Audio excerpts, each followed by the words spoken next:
ni mashuhuri Jamu Singu alibahatika kuzaa watoto 454 naye alifariki mwaka 2003. 454 na mtu mmoja na picha yake naye alikuwa na wake 8. Wake 8? 454. Halafu kuna dada yake naye alikuwa marehemu amefariki mwaka jana, naye amebahatika kuzaa watoto 530. Mtoto wa baba yake mdogo. Kwa hiyo unavyojua hii ukoo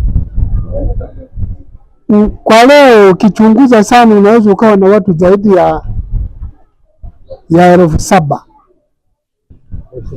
Lakini walioko hapa ni kama hao unaoona si chini ya watu 300 kwenye 400. Ukoo mzee mwenye chimbuko la huu ukoo ni Manyiga. Manyiga. Kwa walikuwa wanasema kwamba ni Manyinga. Manyinga alizaliwa na Nyiga. Kwa hiyo Nyiga ndio akasema kwamba mimi nitazaa damu yangu kwa watu wa Mara wanasema kwamba Manyinga. Ina maana ya Manyinga akazaa Manyinga, akazaa damu yake ndio akamuita Manyiga. Hivyo. Yeye bahatika kuzaa watoto 454. Ninaye hapa. Ninaye hapa, ngoja nikuonyeshe huyu mzee. Kundu ni baba yangu. Huyu mwenye koti fupi ni babu yangu ambaye ni Jamu Singu.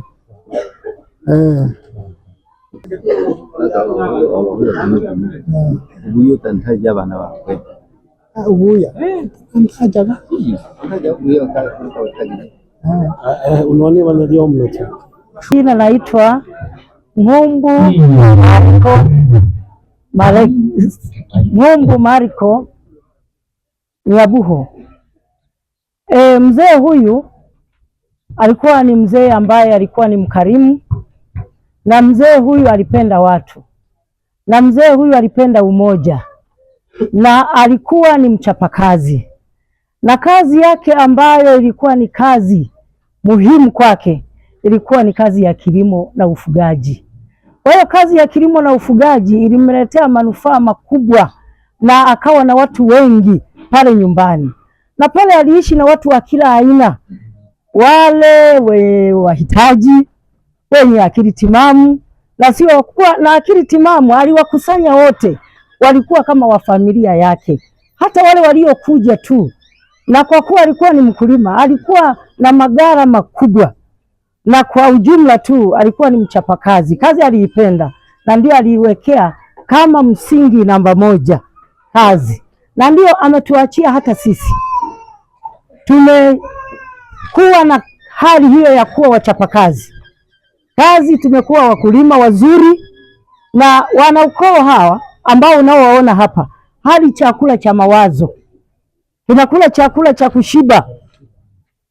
Kwa hiyo hawa wanaukoo hawa kila mmoja ana kazi yake. Wapo wasomi, wapo wakulima, wapo wakila yani fani mbalimbali ziko hapa, na ni watu wa kimaendeleo. Wapo madaktari wako hapa, wako walimu, wako hata wanaofanya kazi ya Mungu kupitia dini. Hata leo hapa tunapokuwa na vikao kama hivi kila mwaka, tunakuwa na vitu ambavyo tunavifanya. Tunakuja hapa kielimu, tunakuwa na vipindi vya kujifunza habari ya dini. Alafu tunagawa na vitabu kama hivi hapa.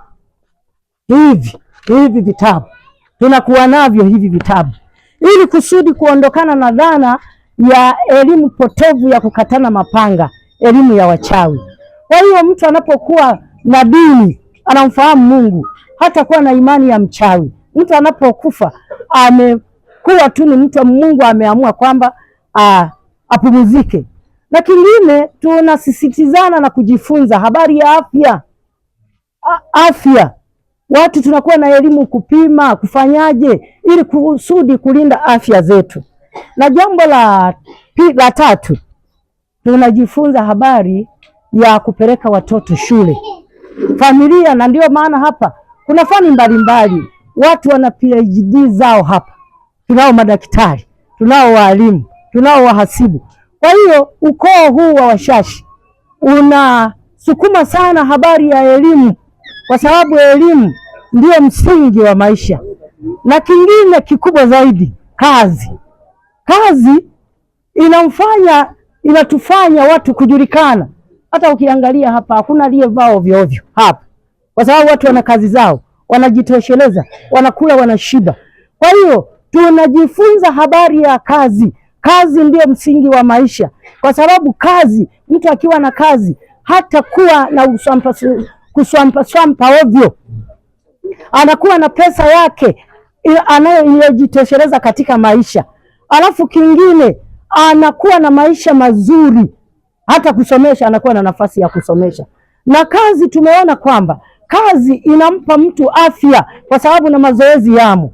Alafu kazi inamletea mtu heshima. Kazi inakutambulisha mahala popote, kulingana na vitu ulivyo navyo, ulivyofanya, vinakutambulisha hata mahala popote kwamba wewe ni nani, ni kazi. Kwa hiyo